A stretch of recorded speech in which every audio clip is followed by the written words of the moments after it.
I'm so pleased to welcome feminist icon Adrian Ebert onto the show. I want to write the next great American sex novel. It doesn't have to be high art. It's just something to masturbate to. I had too much fun and now my body's falling apart. You can't just grow through your life making stuff up. Shakespeare did it. I'm the new Shakespeare. When in city life, do I really need to jump though? Jump off a bridge maybe, but that's about it. She's like fully rocking it out, jagged ass teeth and everything. That's pretty much all anyone would want from life, right? Lightning bolts and animal sex. If you were to be reborn, would you choose to come back as a man or a woman? Rewind.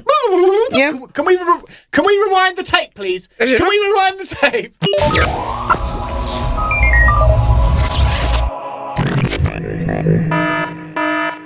Hello, everybody. Welcome to the Big English Stand-Up Podcast. You lucky people. You know, I just want to take a moment to thank the Lord for giving you the ears so that you can listen to this absolute splendidness. With me today is Adrian Ebert once again. Woo! Shout out to Americans. Yeah, we'll don't worry, we'll cut that bit out. Yeah, how you doing, sister girl? So what were you? Adrian was just telling me that she went to a techno party last night. Was it a rave or was it a party or what was it? What are you young people doing these days? A techno event, a techno soiree, we can say. I love the way you said "we can say." That's so art house. Techno concept doesn't fit either. No, an event, I would say. Right. Oh, and the place where it was is this huge, beautiful warehouse with different art everywhere. Oh, that's different nice. Places to explore and climb into, take a nap, eat, whatever. So take a nap. Yeah, of course. I've heard of a chill out room, but techno parties now, you've got a place where you can take a nap room. Always have been. Like, come on. Yeah, like in Berlin, I spent maybe 36 hours at a club at one time before. You take a nap, you eat, it's just like a health spa almost. A health spa for party people. 36 hours at a techno party in Berlin. If you don't come out with a nosebleed, you haven't had a good time. Mm-hmm. Or an overdose, one or the other. That sounds good. Oh, right. Oh, yeah, overdose, nosebleed, something where a doctor is required. Yeah. A fun overdose. Well done. Oh, I love how you just put the word fun in front of things and just make it so much more fun. Yes. A fun overdose, everybody. A fun nosebleed. I had too much fun and now my body's falling apart. Yeah. See, that's the context. Overdose of fun. Mm-hmm. So keep going. So lots of different places to go and explore and stuff. And it was good, yes? On a Sunday night. Yes. Apparently Saturday was too busy, so Sunday night is the best night for partying. It's where the true commitment. Oh, it is a true commitment because you're definitely not some office worker that's got to go in. Or if you are, man, you are. You're like Tyler Durden or something. You're committed, yeah. Yeah. That's so interesting. So what do you think of the youth of today? How did they come across to you? They weren't young people. They're people my age. No way. Yes. So, I mean, it's just like mid-30s, 40s partiers. No. Yeah. I mean, I don't know what I would do if it was a room full of, 18 or 20-year-olds. They'd probably be chill, too. But I think that these are people who were around for the original Arma when it used to have a physical location. And now this was people who were part of the techno culture 10 years ago or something. Gotcha. Yeah, but it was a nice little reminder that, hey, moving my body can be fun. Yay! But only if nobody's looking. That's why I fucking hate dancing in, I don't know, normal clubs where they're playing pop music and boys and girls are trying to look at each other and assess each other. No, techno parties are just everybody's looking at the stage. Maybe don't even have their eyes open. They have sunglasses on, whatever, and are just feeling themselves. Yeah. So it's a good vibe. How are you feeling yourself today, Steve? Fair. Yeah, fine. Yeah? Yeah, whatever. Yeah. Oh, I think he's the ultimate emo valley boy. Yeah, whatever. Emo valley boy. That's a new genre of some kind. Yeah. That's your personal brand. That's a new. It's the new genre of asshole. Wait a minute. Did you say valley boy? Valley boy. Is there such a thing as valley boy? There's only valley girls. What Why? You have Valley Boys. Well, I guess we do now. What, like, oh my God, I can't believe that. So wait a minute, you like airheaded men, airheaded but attractive men are not called Valley Boys. You just made that up. I did. What do you call them? Up, Adrian. You can't just grow through your life making stuff up, all right? I thought that this is how language is made. Shakespeare did it. I'm the new Shakespeare. Yeah, he did. Yeah. Okay. So he contributed hundreds of words to the poetry of the English language. My contribution humbly will be Valley Boy. That's what I got. So this story I wanted to talk about. Mm-hmm. It's the British 4x100 relay team. Okay. Now they won silver in the last Olympics. Okay. And one of the guys, he's been found to have been doing doping, right? Oh, so all four of them lose their silver medal, right? Scandalous. Now, then I scroll up and I see the picture there. Mm-hmm. And what do I see? There's 3 black guys and 1 white dude, right? Now, I tell you what, I nearly shed a tear. I just thought to myself, damn, I mean, what must be going through his head? I mean, there he is. He's got into the relay team with the 3 black dudes. Now he can say, "Yo, I know, I'm the weak, I'm the gammy leg in here. I'm the third, fourth wheel, whatever. But yo, I'm in the team, and we won a medal. We won the silver medal. Pow! One of them dope. You lose that silver medal. Now that I look at him, I want to hug this man. I want to hug this man because that really the black ones, the white ones, the white one. There's one white guy. Okay. Right? How close could he get to winning a sprinting medal? That's about as close as a white man will ever get to winning a sprinting medal, and he won it. He won it, and then he lost it. I'm upset. I hope his mental health is okay. If you're friends with this person, please give him a call right now. Tell him that you love him. Yeah. Because, I don't know, man. Kind of broke my heart. And I thought the assumption was that, like, or the only way that the white man could ever compete with the black man is if he was doing drugs. That's how you took it. Right. No. I just mean... Of course it was one of those people who was doing the drugs. But, I think the moral... No. He, as far as we know, on his own merit, with his own little white legs, he put himself into that position, into a silver medal winning position. He ran himself in the wrong direction. Damn. So the moral of the story is that they all should have been doping, right? One way. Yeah. That's certainly one way of looking at it, yeah.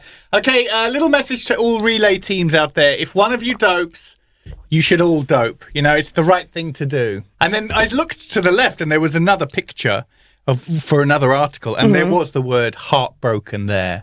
And I was just like, you know what? For me, that really is the definition of heartbreak. What do you get if you win the Olympics? Do you get money? Do you know what? I reckon you get quite a few endorsements, and you probably get asked to speak a lot for money. And I'm pretty sure you get a lot of invites, yo. I think you get invited to a lot. You're a winner. I mean, and this translates into the business world and all these competitive dickheads, who think they know they've got the winning edge, all that stuff. So they'll pay good money to have a genuine, I think, Olympic winner because to try and get inside the mentality of winning and all that kind of thing. I think if you win I think you make a few bucks after if you win the Olympics. Yeah, just sure. A few. Yeah, a few quid. I think you probably buy a house out of it. Yeah. What would you ask an Olympian if they were in the room with us right now? Well, I would certainly ask what the qualities are that a lot of people don't see, a lot of people don't understand. Like we might have our own preconceptions about what it's like. Training, resting, psyching yourself up, getting into mental state, visualizing, right? We've all got abstract ideas about all that kind of stuff. A couple of go-getters like you and me. Yeah. Comedy, sports. There must be another side to it there must be a conspiracy of silence. There must be stuff that just nobody sees. You know what I mean? Like when we're doing comedy, there are sides to it that people really don't get, right? They don't see how, and they've got no understanding of it at all, right? And actually, I remember I did put on this show on our but a bunch of people came. It was full. Like everyone's kind of looking at each other going, wow, this is pretty awesome. All the comics kill. Everybody's laughing. It seemed like a perfect night. Yeah, absolutely perfect. And this girl came up to me. She'd moved to Los Angeles and she'd been living there for a few years. I hadn't seen her in like quite a few years. And that's the first time she'd seen what I'd been up to.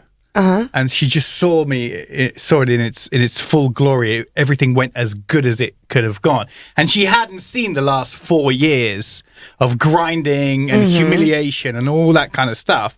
And she was just like looking at me going, oh my God, this is amazing. This is what you've been doing. This is absolutely amazing. And I just looked at her and thought, God, if only you knew, How much I sucked. Well, all the work that went into this to get to this point, all those humiliations, all those shitty slots from the comedy clubs during the afternoon where you look at, there's more comics than there are audience members and all that kind of stuff. Like there was quite a lot of that, but she just got to see this, the podium. Oh, and thank God podium finish. You know what I mean? So there must be something that the rest of us civvies don't understand about it. Why? What would you ask an Olympian? Oh, I don't know. Why you run so fast? What are you running from psychologically? Like, what childhood trauma are you envisioning that makes you jump so high to try to get away from it? Well, I tell you what, I'm going to meet you halfway on that. When you see people running, personal trainers running. I remember I was allowed one free session with a personal trainer when I joined my last gym, and she just went, "Okay, now we're going to run," and I was like, "Why? Why would you?" Why are you doing this to me? Why would I do that? I'm not. Is there a bus? Is there a bus to catch? The only reason, and I managed to turn it into this big philosophical thing, anthropological philosophical thing, where it's like, the reason why we can run at all is to run either away from stuff like leopards and tigers that used to run after us, right, and wanted to eat us. Or run towards something that I need to catch and hunt and catch and bring home to the family. Because feeling going anywhere, I don't need to run. So if it doesn't fall into either category, I'm not running just for the hell of running, sweetheart. Yeah. Like as tight as your tush is, it's very impressive. It's very impressive. I could point, but you could definitely flick the coins at it and ting. Big coins too. Real big ones. Biggest coins you've ever seen. Got a bouncy bum. Very bouncy. But I ain't running for no man. Do you know what I mean? Like set some livestock. Let's set a tiger off in there, and then you'll see me run. I would love to be your personal trainer, Steve. Okay. All right, now we're going to do some bicep curls. Why? Make me. Oh. Okay, well, I guess. We're not.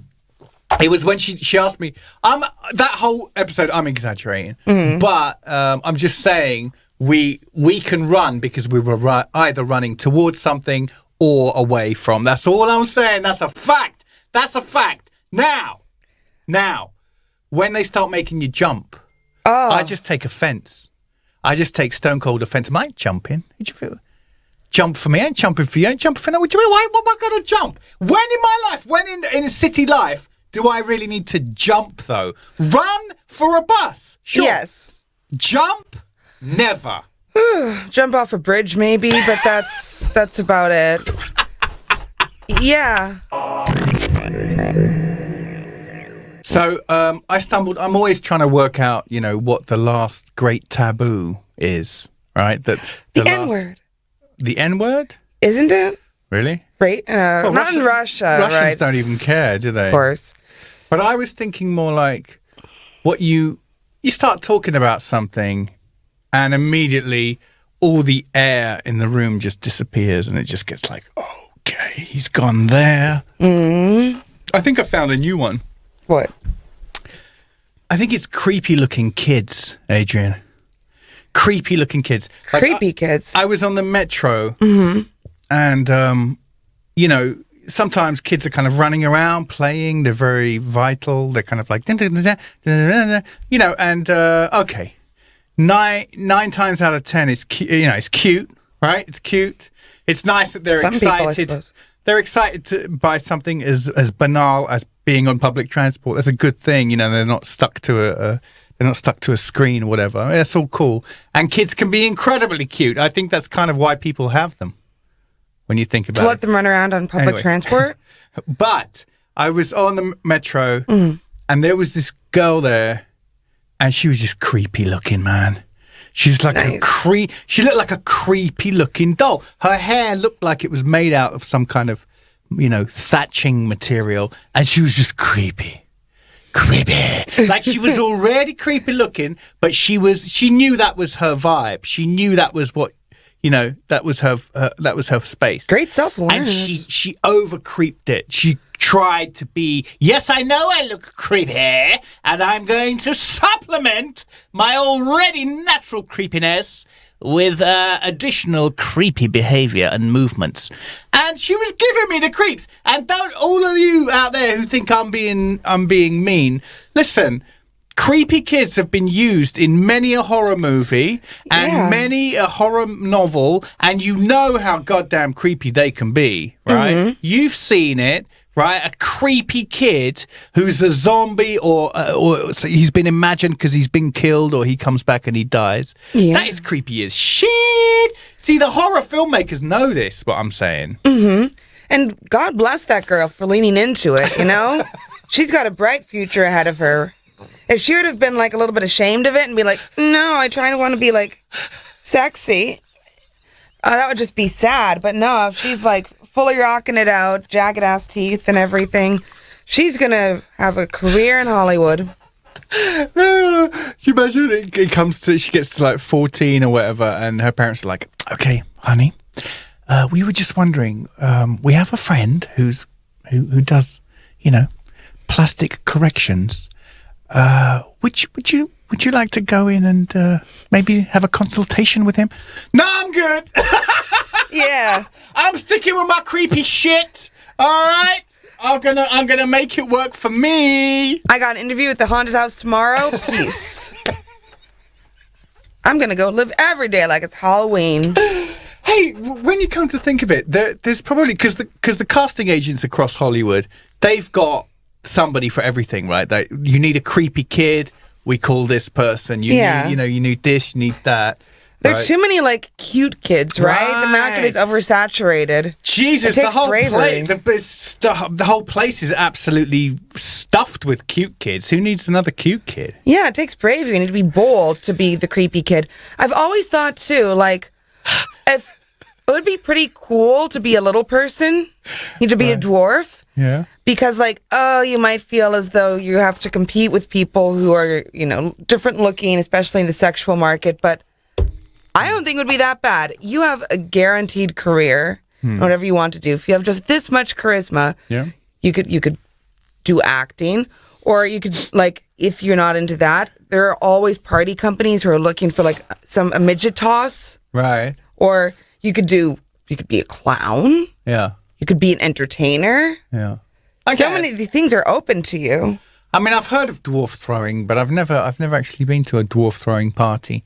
So if anybody holds such things, do let me know. Reminiscing about weird stuff from my school experience with the student yesterday, and I thought that this was something specific to my school, but apparently it's not. Americans, check me on this. Tell me if you did this at your school as well. But to encourage children to read, they had an annual Kiss the Pig Day, in which, like, there's a little a thermometer in the gym not for measuring temperature, but you would color in like every 100 books that the students read, right? And if collectively as a school, the students read this many thousands of books in like a month-long period, the principal would, ooh, naughty, kiss a pig. And they would bring a real live pig into the school. All of the students would be called for the assembly, and they would kiss the pig. And everybody got to be like, principal kissed a pig. Oh, reading is fun. All right, let's do this again next year. Wow. So that was the incentive. The incentive was to see the adult humiliated. There's always, it was camel's balls last time. Yeah. Now the principal's kissing a pig. Well, I like it. I gotta tell you, I like it, but I worry about the escalation. What this could turn into. 1 year it's kiss the pig. If they feel like they gotta up the ante, then what's it gonna be? Tongue the pig. Go on a date with the pig. Ask the pig to marry them. The pig. Tongue the pig. If tongue the pig was a thing, that would be one of the great American inventions for sure. What about in the UK? Do you think there'd be something that absurd? Maybe snog the fish and chips. Kiss the fish. Tongue the fish. Tongue the pike. Does anybody actually say snog? Yeah, I think so. I don't know about the youth of today, but that's what we used to say. Yeah. I feel out of touch. I'm starting to feel a little bit out of touch with everything. See, look, the way I questioned you about a techno party, I think that's got a lot You'd fit right in. I think that's got a lot to do with the COVID and the quarantine. I'm starting to feel this distance from kind of like, like there's another 2 years further along in my life, which was quite an empty 2 years in some ways. Like I haven't had a chance to go back to London and see how everybody's doing or see what, just kind of soak up what my hometown's like. So that's why, anyway. So that got a bit serious. When do we get to play Tongue the Pig?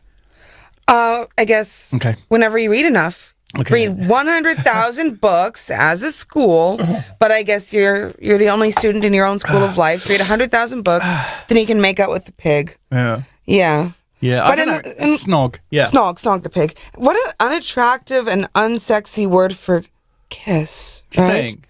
Yes, kiss sounds soft and sensual, even the way you say it. But snog? Yes. I was snogging my boyfriend. It's just like, ew, really? You do that? That sounds nasty. Well, I think that's the British for you. Like we can't be like that. We can't be like kiss, embrasser, je t'aime. We can't be like the French. Yeah, we just can't because they're French. Do you understand me? All right, and we're not. So we fight against that impulse. We can't be like that. We have to be. So, snog though. They were snogging. There's a very typical British thing to do to try and undercut all this kind of romanticism and be sarcastic, be ironic, be gross as possible. But kind of put a dampener on things like that. Yeah, it's very English. You're right. Is there any other disgusting British terms for sexual acts? Well, shag. Yeah. All right, that's another with the good. It's always a hard G, like shagging and snogging. We were snogging, and then I was snogging her, and then I was shagging her. Yeah. Well, see, they've done it twice there, see? Done it twice. Snog, shag. Mm-hmm. But what is, like, in Russia, they don't even have a nice word for it, by the way. There is no way to say, I started developing the old whistle, See, well, anyway, we were, you know what I mean? Because there is no word. There is no word for shag or even, I think, snog that sounds nice. They all sound quite rough. Yeah. So that's why American English truly is the best language. Oh. Or French. That's the second where only to she French. was going with this all the time. It's open to you, too. You can use normal people words like kiss and make love, but no. You have to insist on shagging and snogging and dogging and frogging and dicking and dogging. When's the last time you said make love, Adrian Ebert? And self-censorship, just now, 30 seconds ago. Exactly. Oh. And that, I've always thought that that's a little bit creepy, too. Make love. Right. Yes. Like it's so much pressure too, right? Like, all right, I just thought we were having a moment here, but now we're making love. We have to be responsible for creating one of the most like analyzed and philosophized about sentiments of all time. Sure. We have love to fabricate from this experience. Sure. I just thought we wanted to bang. Okay. I think you got to have a good sense of humor with it. Yeah. I mean, to your guys, Frank Zappa, I remember, said something about sex. He said, he was like, yeah, I still don't get why. I think the point he was trying to make was that, like, yeah, it feels good, but it looks ridiculous. Like, there's no taking away from the fact that it looks absolutely ridiculous if you can just take that one step of objectivity back. I think he's right. And then the other one was Eddie Murphy, I think, in Raw, where his girlfriend catches him cheating, I think. Oh, no. I mean, no, but it's just it's a bit. It's not necessarily true. But he was just like, who? Eddie Murphy. And then he just kind of goes, and in the bit, his girlfriend's going like, oh, I can't believe you effed her. And he said, yes, I did. I effed her. Yes, I did. But I make love to you. Right? That's not a half bad Eddie Murphy impression. I can see it in my mind. Amazing. That was, he's kind of joking about the same thing as well. It's just like, what? Really though? Really though? Yeah, I don't think that line ever works. No, I think that's the thing. But people get away with this kind of stuff. That's the thing. I think that's the joke he was making, is that people get away with this kind of shit all the time. I remember when we were on the radio, I first watched 50 Shades of Grey, Adrian, Yeah. And I was just in horror. I mean, it felt like Santa Barbara or something. It was so melodramatic. Just very melodramatic, but very expensive. Like, it was beautifully shot and everything, but it was still like Melrose Place or something to me. The way they were talking to each other, wooden is like, hello. Yeah, I needed more irony, I think. Right, just a little bit of more something, camp. a little bit of electricity there, something, and then I started, like, some of the things that this Mr. Grey would say. They were so hammy, and I started repeating them just for fun, for jokes. I think I managed 20 minutes of 50 Shades of Grey for the record. What was one of your favorite lines from 50 Shades of Grey? I think I halfway watched that with a friend as we were falling asleep, expecting it to be more erotic than we really were. We were just like waiting to get charged up, waiting for something. And it's like, no. Like, I'm so sorry. I mean, sorry. That's okay. Like, if you're trying to make an adaptation of one of the most read pieces of pornography in modern history, why are you skimping out on the sexual content? I think the only thing that I remember is, and that was about the most physical contact that I even remember seeing. Just like a light whack and the anticipation of a light whack. And I'm like, this is not how I remember BDSM being, but okay, sure. That's what I seen in them clubs. But okay, whatever. Oh my God. It's pretty sad, isn't it?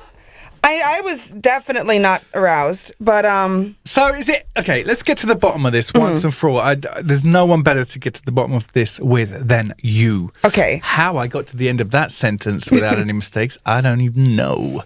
But so is it? Are we talking housewife erotica, or you watched, or you read it and enjoyed it, or you're a fan of it? You read all three? What are we talking about? How would you characterize this stuff?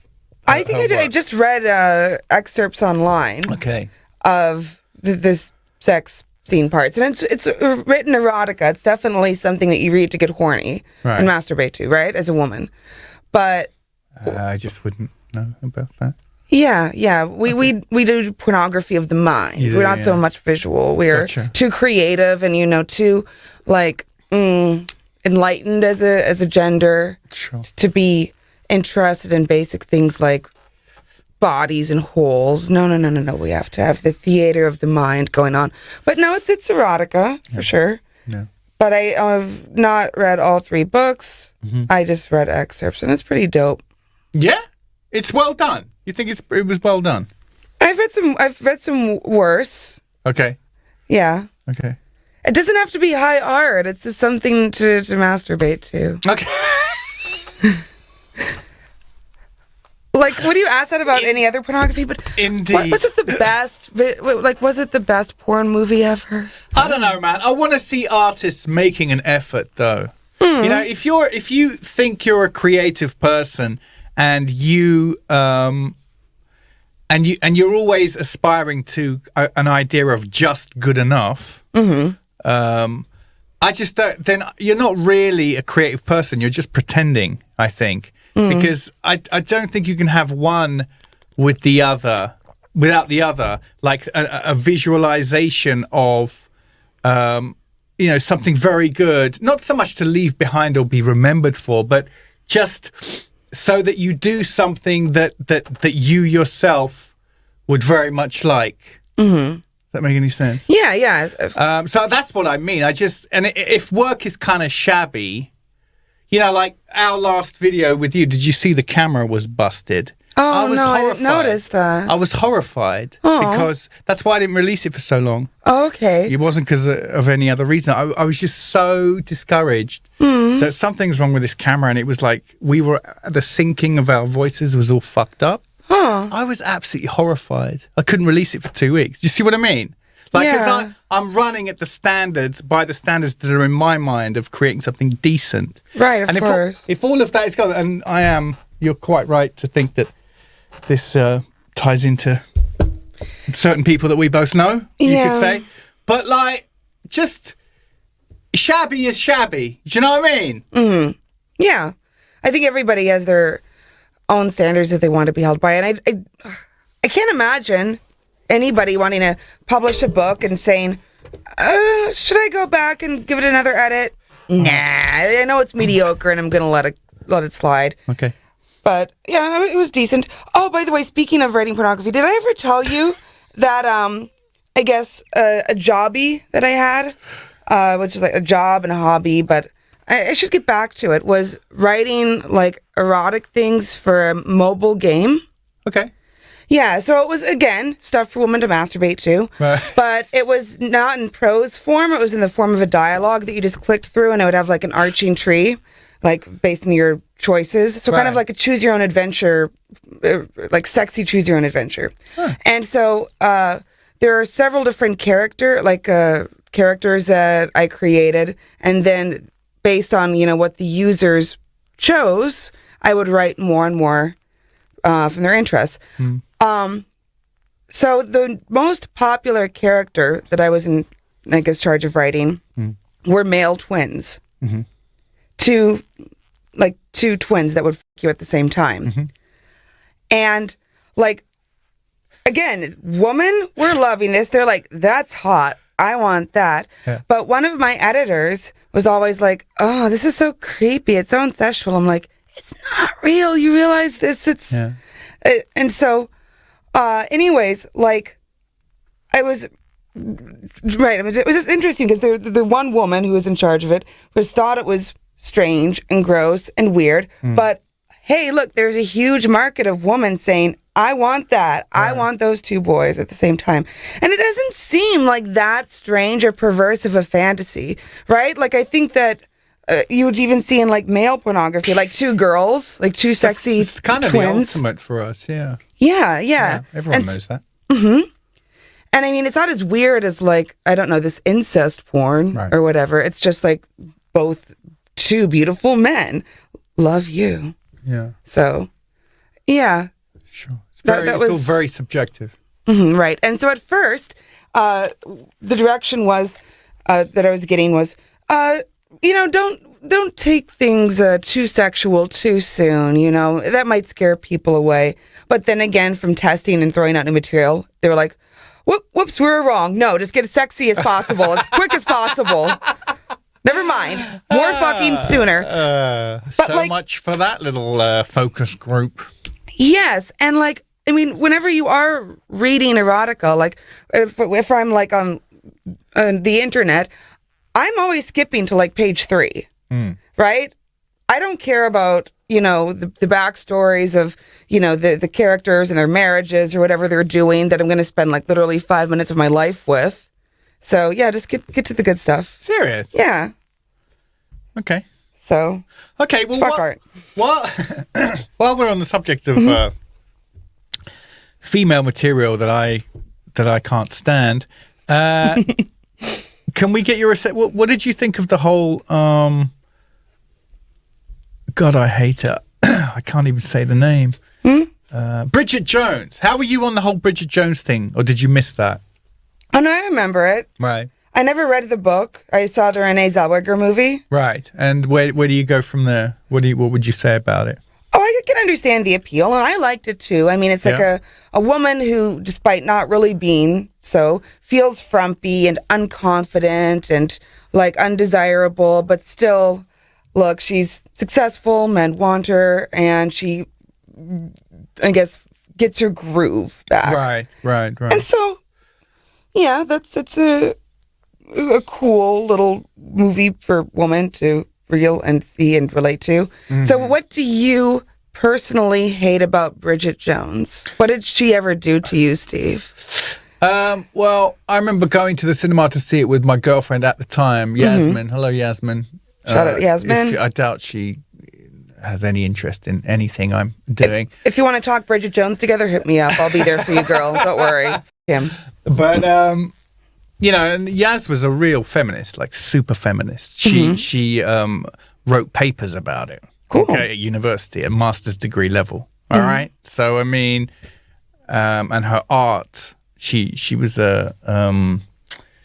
she did like, what do you call it now? Sculptures? Yeah, what's it called? I'm not sure what this is. I'm so proud that we finally got Relay from this gesture, but I'm lost for this one. I'm trying to remember. Pottery. No. I'm trying to remember it. There's a blanket term for a whole bunch of art that you can have, like not conceptual art. I don't remember what it was, but that there was a lot of feminist symbolism. There was a lot of feminist symbolism in her artwork, and she had exhibitions and stuff. I mean, she's a serious lady. Do you know what I mean on this topic? Cool. She'd done research. Do you know what I mean? She'd read papers and written papers about modern feminism. We went to the movie and we came out and we felt exactly the same way about it. We both absolutely hated it. Wasn't delighted. I quite like Hugh Grant now, but at the time he was kind of dominating the space about, British. This kind of like, this is what all sort of Englishmen are like. And it's like, no, we're not like that at all. But so once again, we had him kind of bumbling Boris Johnson type thing going on. And then you had Colin Firth, who's this stoic kind of boring but rich.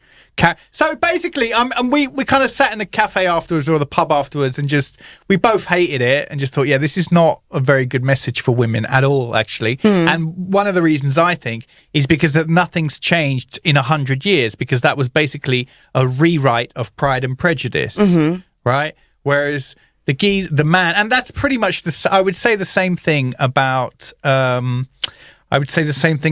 50 Shades of Grey. It's just, again, well, as long as the man has status, he can in Bridget Jones and Pride and Prejudice, if he's rich and has status, he can do pretty much whatever he wants. Yeah. And then if we move it to Christian Grey, then if he's a billionaire, then, well, he's definitely allowed to tie you up and whip you and kind of leave marks all over your body if that's what he wants. And you should all be okay with it, bitches. Yeah, that's a definite point. And I guess the fact that they only have their self-actualization through male approval. But sometimes it be like that, though, for real. Yeah. Yeah. Sometimes you just do need, like, a good dick to make you feel good about yourself. Girl power and all that, but real talk. I'm so pleased to welcome feminist icon Adrian Ebert onto the show. Sometimes you just need a dick. But that may well be true, and well done for admitting to that, by the way. However, the bee in my bonnet is very much that in 100 years nothing has moved on, and you're still selling the same shit to women that disappoints me a massive amount. Mm-hmm. You know what, Steve? I'm sorry, you've inspired me. Oh, okay. Yeah.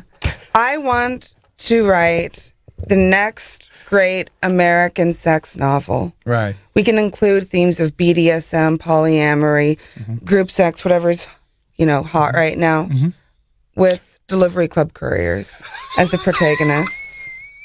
Yeah. Or pizza. No, Pizza Boys is too pedestrian. There's sex. Dun-dum. There's food. Dun-dum. There's super discounts. Dun, dun, dun. Yes.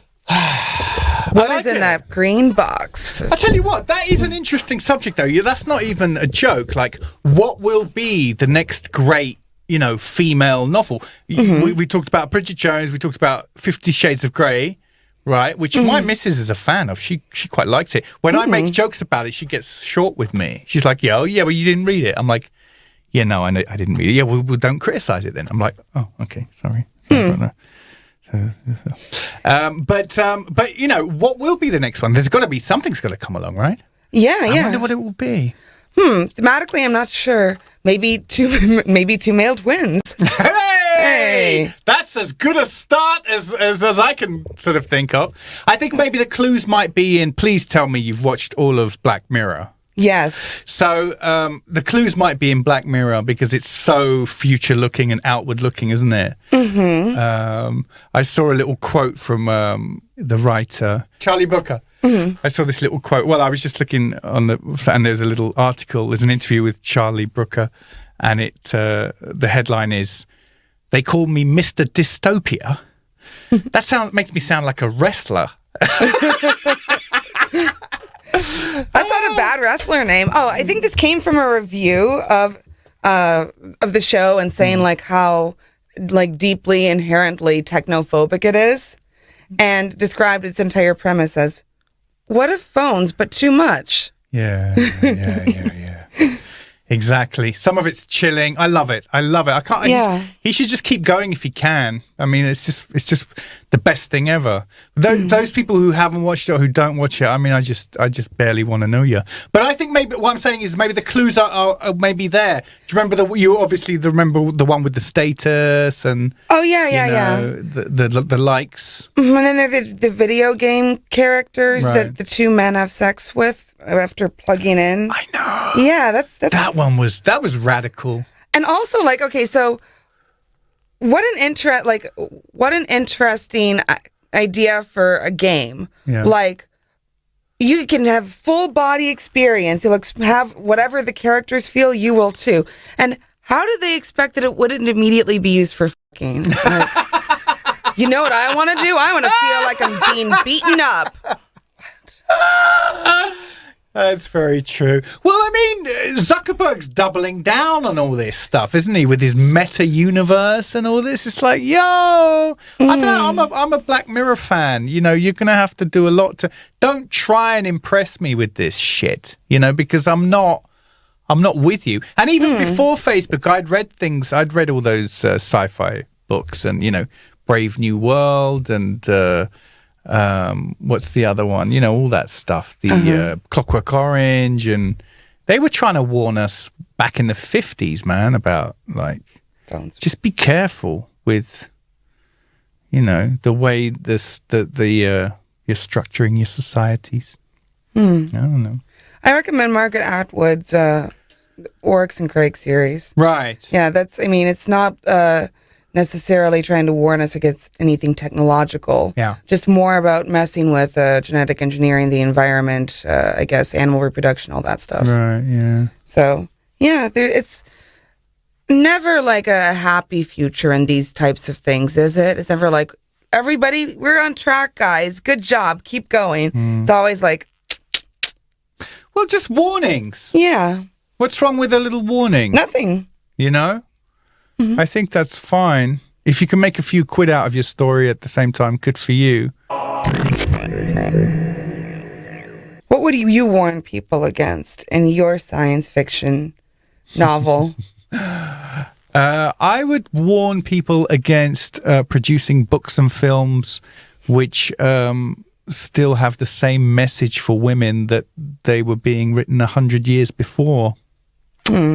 I think I would warn against, that kind of messaging that you're just supposed to be a pretty little family maker, little baby machine, and just shut up, and no one's interested in your opinion in the end. And if you get yourself a guy with money and status, then you're going to be all right as long as you stay pretty and shut the fuck up.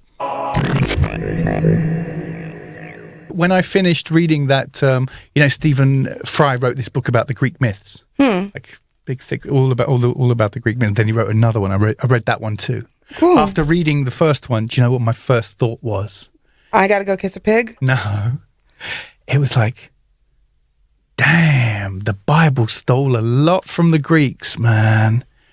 They couldn't even make up their own allegories, lazy bastards. And the success they've had with it. Yeah, I know. The Greeks made like 75% of those allegories up, like 1,000 years before.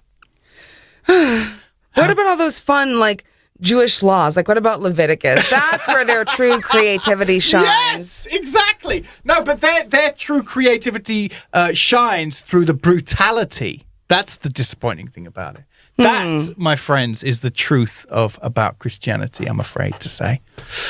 Yeah. And the Russian Christians here that I've seen, they're more like New Testament people, right? Like if they don't really read the Bible, but if they did, it would be like, so I think Jesus seems like a pretty dope guy. Like, he seemed nice. He's all about forgiveness and whatever. But no. The type of Bible that we read in the middle of the country, we're Old Testament people. We're like, our God is a jealous God type of thing, right? Yeah. So we don't know anything about this friendly Jesus. We just know God the Father, and he's got a little bit of a temper. Yeah. The Greek gods are incredibly jealous. It's just throughout. This raging jealousy it's really disappointing. I know. I'd expect better from gods. I would. Yeah. Huh? Right? I mean, you're a god. Hello. Right. Like, I mean, Zeus had thunderbolts. Like, he could shoot thunderbolts, and if he wanted to have sex with somebody, right, he could just transform into anything he wanted. Like Manimal. Do you remember Manimal? Right, like Manimal. And then just have sex with whoever it was that he wanted to have sex with.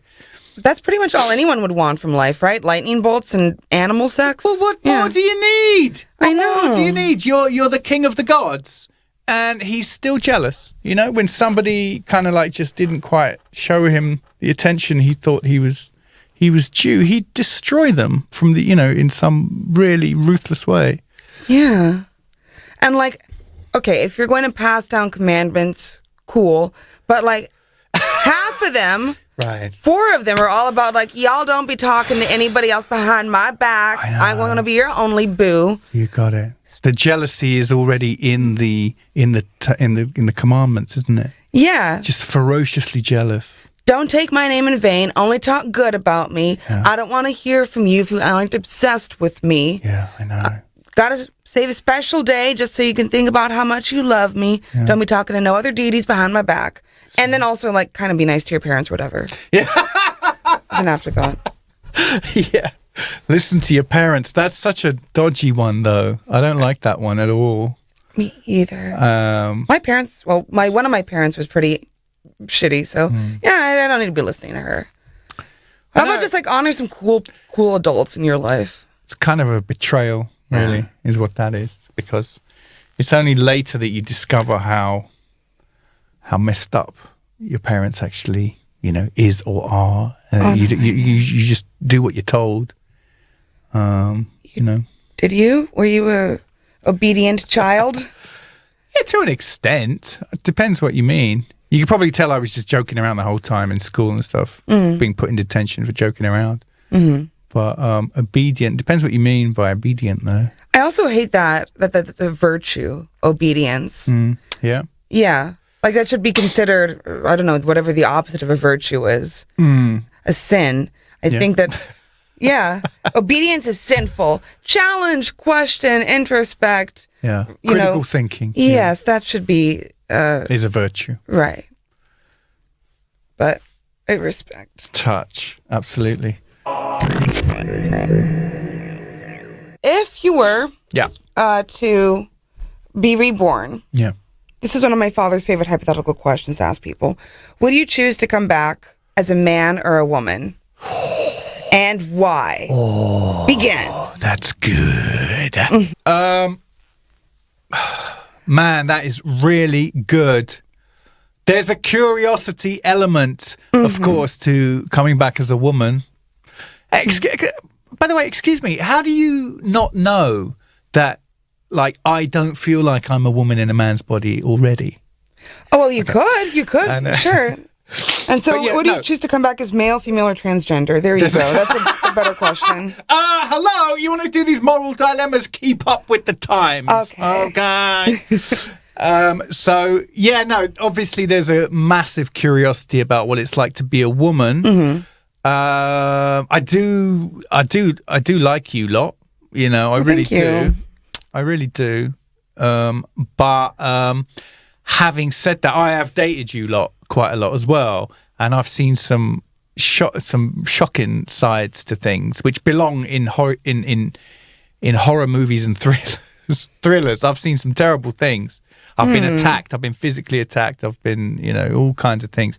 When women get like that in their minds, right? Your minds they work differently. There's that curiosity. Can I be a woman for a day? Would that? No. Okay. No, you got to sign up for like the full 80 years. Like, I do believe that it's easier to be a man. I do believe that, but I'm lucky in a lot of ways. Like, I'm 6, I made it to 6 foot. I sometimes look at these short asses and I just think, ooh, this kind of underlying insecurity running through you all the time, feeling inadequate physically all the time. Yeah. I had a flatmate like that who was very short, and boy, it was. I know a couple of people like that too. You know what I mean? Yeah. And you're just like, oh man, you don't look. Everybody likes you, man. Why are you got to be like that? Why are you got to be so aggressive? Like, this is not to impress. Who are you trying to? He's replying to a voice that's coming out of his own head, not anyone else's. Everyone's like, yeah, he's cool, man. He's good. One kind of answer would be, I'd hate to come back as a short man. How about that? Yeah, that's fair. That's fair. Honestly, that's one of my first thoughts about this topic. So, woman or short man? You see, now we're down to those two.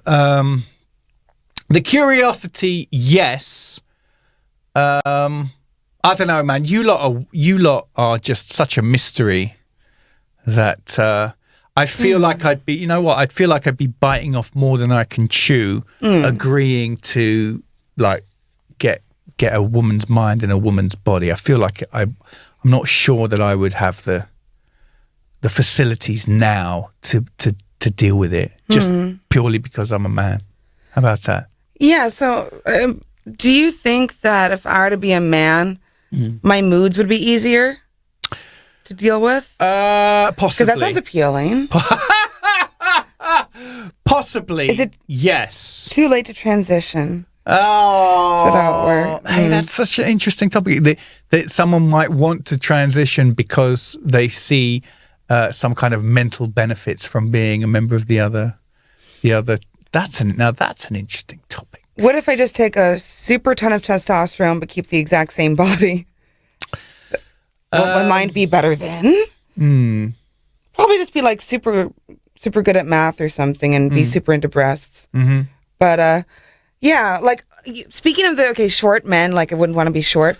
I think another plus of being a woman is that I don't have like a perfect model body, never have, but like. I still feel I have like some sort of modicum of feeling sexy, feeling attractive. Right. There are men who like me, right. And I don't have as deep-seated insecurity as I would if I were to be a man with a small penis. Right. Like, that's always heartbreaking for me to think like, oh my God, going into every encounter, they must be feeling like, oh, I'm going to have to tell this to this person. Are they going to make fun of me? And oh my God, but just... That would be horrible to have to deal with that. So, I mean, size doesn't matter. Or words up, head up. But yeah, just to walk around with that level of insecurity. Rewind. Yeah. Can we rewind the tape, please? Can we rewind the tape? Did you just say size doesn't matter? No, absolutely not. Why would you say that, Adrian Ebert? Doctor, can I call you doctor? Why would you say that it doesn't matter? Just out of, I'm over that hump, but go ahead. Why would you say that? Because it doesn't in terms of like sexual pleasure whatsoever. I mean, whatsoever? Well, most women, statistically, prefer clitoral stimulation. Right. Yes, and so the size of the penis has nothing to do with how most women achieve orgasm. And in fact, all women achieve orgasm. I mean, so like if you want to have a good time with somebody, you don't necessarily need to have a large penis. Also, like most of the nerve endings in the female vagina, as opposed to the male vagina, I don't know why I said female vagina, are like in the first few inches. In fact, the canal is only about 4 inches long itself. You don't need all that. You don't need a long object. So when girls used to say things like, "Oh, yours wouldn't touch the sides," they were just being mean, and they didn't know the physiological facts. Is that what you were saying? Yes. And I think that somehow in their mind they got like some woman, if they were like in the comments being like, "No, it's not true." Okay, like I think in my observation that women who claim to be size queens, it's for the status of it. So they can go to their girlfriends, because we already talked about, if I have sex with you, like before you even realize that I've had sex with you, all my girlfriends know all the details of everything immediately. So I think that they want to be able to brag and be like, "Oh my God, he was so good. He was so hot. And he had a big dick." So that everybody can be like, "Ooh, wow, that's so cool." But it's just something that they want. It's like a measure of how cool or good or sexy of a guy they got. But it doesn't really, they don't really think that they enjoy sex anymore or any less based on this much. Okay, can you just show me that again? I'm bad at this much. All right, well, that's good news. That's good news to young people and out also, there. yes, exactly. And so that's why I want to bring it up. So guys out there no matter what size your penis is, it's beautiful and totally adequate. So that way, if I do, have to come back as a man, which I would totally choose not to. Really? Yeah. Being a woman's awesome. I mean, like, I'm not being like, again, girl power, but because I think that we have a lot more forgiveness from society, a lot more accommodation. Let's say that, for example, I pass out drunk in a club. It's kind of cute, like, "Oh, is she gonna be okay? Let's take care of her." But if a guy does the same thing, it's like, "Ew, what's wrong with him? What's his problem?" Sure. Yeah. And also, there are people who are willing to help you out. If you're lost in a city, right, and you say, "Excuse me, can you help me?" People are going to want to come and be of assistance. With a man, you're kind of expected, like, nah, bro, you got to take care of yourself, right? So there's a lot more forgiveness, a lot more assistance, and people are, I guess, more trusting of you inherently, and so nobody's looking at you expecting that you're going to hurt them, lie to them, be distrustful in any way. And there's a lot more, I guess, respect that's given to you, I feel, as a woman. Well, I'd love to keep going now, but we've run out of time, huh? Yeah. That was just getting interesting, wasn't it? Yeah. Damn. Whenever you're ready to come over to the side of being a woman, hope to see you next lifetime. Yeah. Yeah. You guys too. All right, then. Comment. Who do you want to come back as? Hey, leave us a comment on YouTube or somewhere. Let us know what you think of the discussion. Adrian, thank you so much. Yo, we love you guys. We're really glad to be back doing these podcasts again. Yay. We will see you again soon. Peace.